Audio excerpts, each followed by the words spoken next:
see for themselves. They hear and they just process and they just believe without. And I'll tell you, and this was where I'm getting to. It started with Michael Jordan. This was where I'm going with this. Is I ended up coming across a website yesterday, and you look at it, and I can't tell you, it had hundreds of thousands of hits on the counter on the bottom. So who knows how many people have strolled across this? And I'm not saying that most people wouldn't just look at this and go, give me a break. But I know there's got to be some people that go, yeah, man, this guy had some points. Now, I think it's safe to say all of us listening, whether you put him number 1, number 2, number 3, you would agree Michael Jordan, one of the hands-down greatest players in the history of the NBA and probably across all of sports.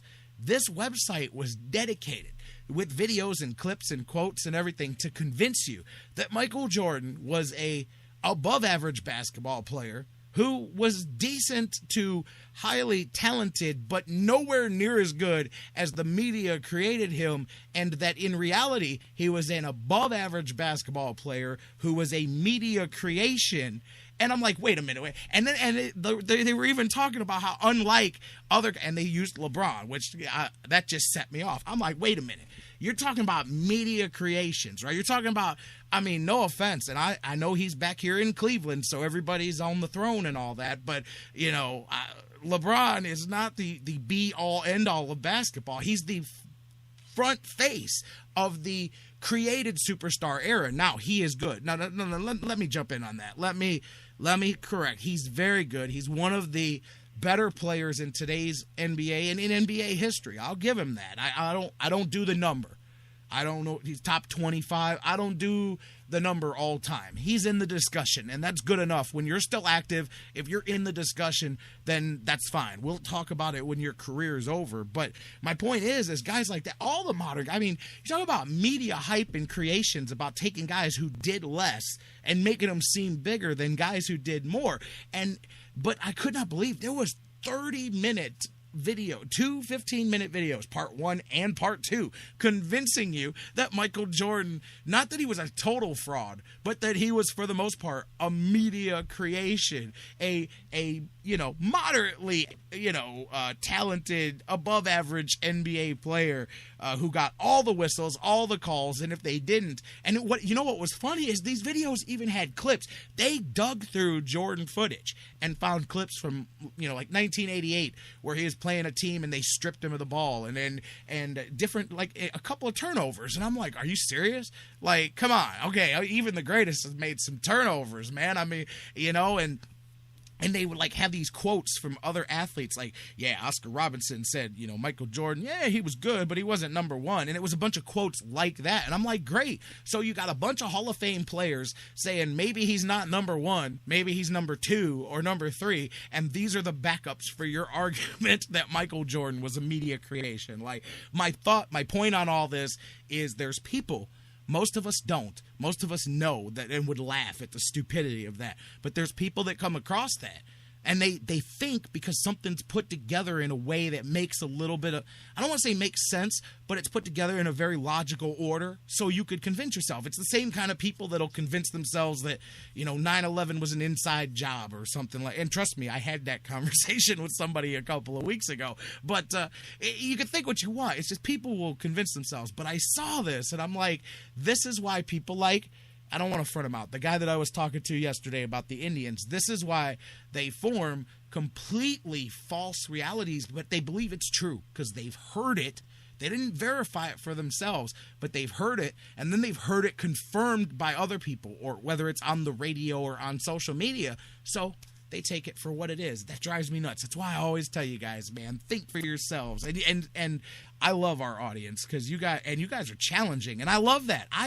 I don't know what I would do if every phone call, every email, every message was, J-Rock, you're the man. You're a genius, and I believe in everything you say. I think at that point, we're not a radio show, we're a cult, and we might need some medical people to step in on this. But I'm going to go to the phone lines to you guys. Let's go to the cult. Let's go to the phone lines right now. Let's see what's going on. I'm going to give you guys a chance to jump in before we go to the break. And Jeff Gorman, I'm going to get a quickie in here. Caller, you are first up on the Sports Fix. Yeah, I wanted to tell you what kind of genius you were. What's up? This is the call I'm looking for. Tell me, how great am I? Hey, I'll tell you. I listen to other radio stations strictly on accident. I mean, I'm going to have to go places, so I turned the radio on. And let me tell you about 92.3. I believe it's called Hang The on, Fan. Is this general, or did this happen today? Today. Okay. All right, this is this morning. You got two guys on there talking. One guy says, hey, the Tribe's back in town tonight taking on the Seattle Mariners, and the other guy stops him like in mid-sentence. And he says, the Tribe's done, they're 500, let's move on. So then he says, well, LeBron got the number 23 jersey. He said, we're not talking about LeBron. LeBron was last week's news. And then he said, hey, the Browns are in training camp. The second guy said, the Browns are in training camp. Let's talk about the Browns. And it's like, now wait a minute, I wasn't born yesterday. I might have been born at night, but it wasn't last night. You don't want to talk about the greatest player on the planet coming back to your city.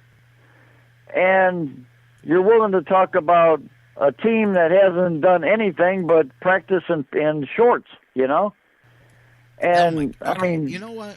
What is wrong with Cleveland media? It's not just them though. I mean, it's all the Cleveland media. I mean, we're talking about a team that loses by 20 points and gets Kennedy-sized headlines. I know your feelings about the Browns, but just talking about this specifically really makes me mad when I think about it. Just because, but whether you're talking about that station or another station or whatever, that is a problem. I don't know if it's other cities. That's why, I hope over the course of my career, I love being in Cleveland, but I hope that I get to kind of go around and see some of these other places and work some different markets, because I'd like to see I'm sure it's the same everywhere. I'm sure Cleveland's no different than anywhere else, but what you just said, like that disrespect, like to cut the guy off in mid-sentence, no, man, we're not talking about the Indians, and I get it. They're a 500 team. They're 3 games out of the wild card spot, man, but he didn't even get to say it was 7 o'clock tonight at the Tues, at the Jake. He didn't get to get any of that in.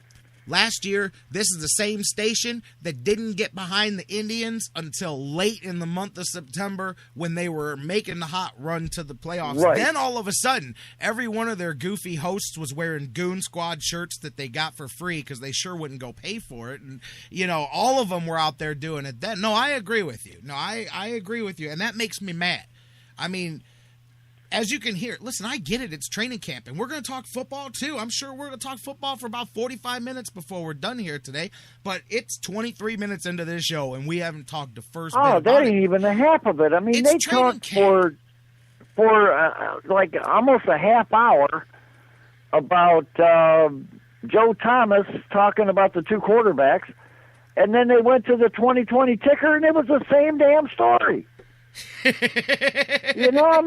just heard this from the 2 goons.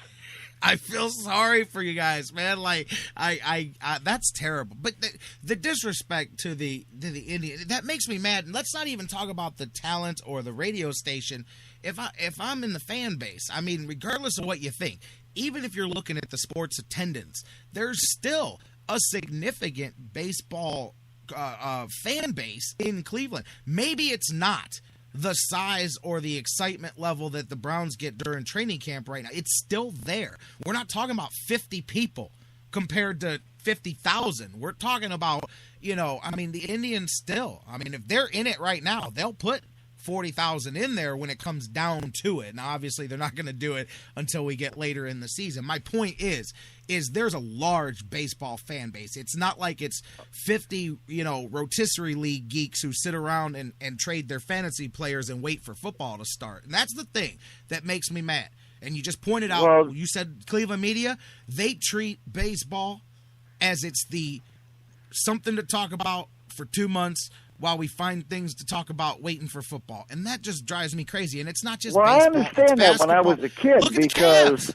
They didn't do anything about the Cavs. They couldn't have been bothered to put 3 sentences together about the Cavs until LeBron came home. And since then, they've completely changed their tune. I'm with you, brother. Exactly. The media stinks in this town, man. I feel sorry and for people, talk radio that hated LeBron.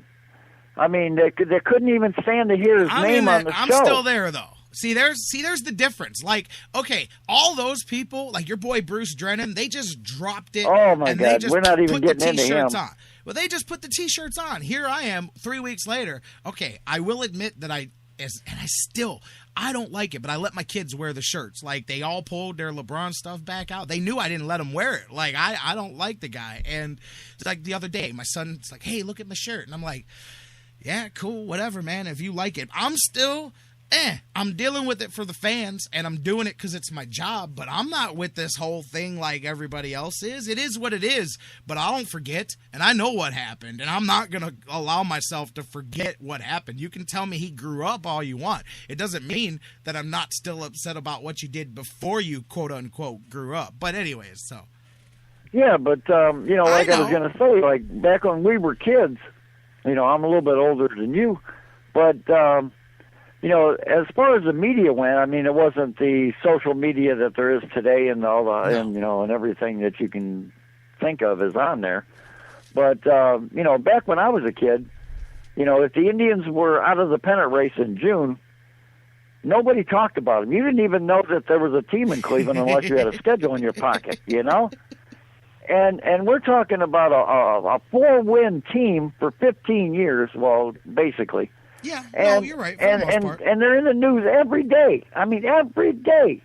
You can tell when these people went to breakfast. Bruce, I understand. And I mean, it's just, it's like a train wreck, They just won't leave it alone.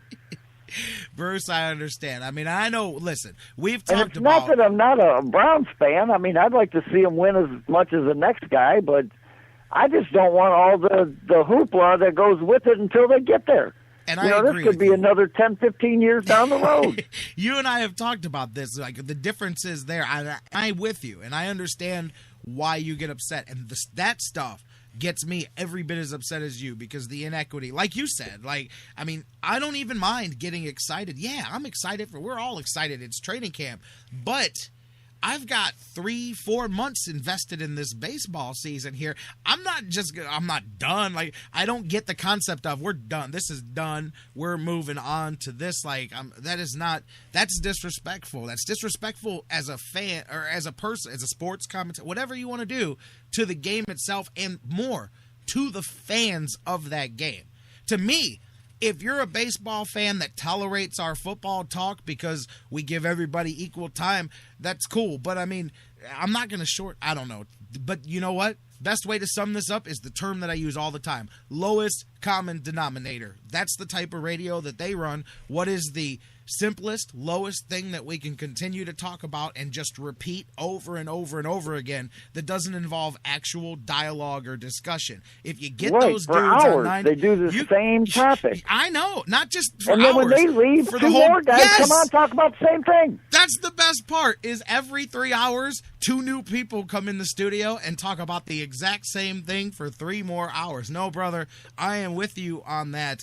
And I just believe that the fans of Cleveland deserve better. I believe you can do better. There's so much to talk about. There's so much airtime to fill every day. And I shouldn't say this because it sounds like I'm tooting our horn, but every day, no, but I mean, it's the truth, though. We're all over the map in 2 hours. And these guys have 24 hours a day. And sometimes it'll be 2 weeks later before they mention something that we mentioned, and I'm like, come on, man. Exactly. Now, let me give you an example here. Yeah. Okay, they'll say, Major League Baseball played last night. The scores were 2-1, 5-4, 3-2, 3-2, 3-0, 10-3. They don't even tell you who played. They just give you the scores. Okay, Bro, I'm with now it. Back to Browns coverage. I'm with it. I just think it could be equitable. I don't want the Browns to get less coverage. I don't want the Cavs to get less coverage. I just think it should be equitable. And I believe that not as a personality. I believe that as far as treating the fan bases with respect. But when your station's colors are orange and brown and you're the flagship station of the Cleveland Browns, odds are that's where your gravy is. That's where your boat is floating. And everybody else. WTAM is the flagship station for the Indians, and they don't talk 24-hour Tribe. Oh, I agree. I mean, no. They have I'm a thing called a saying... manager's minute. You know, what can Tito say in a minute?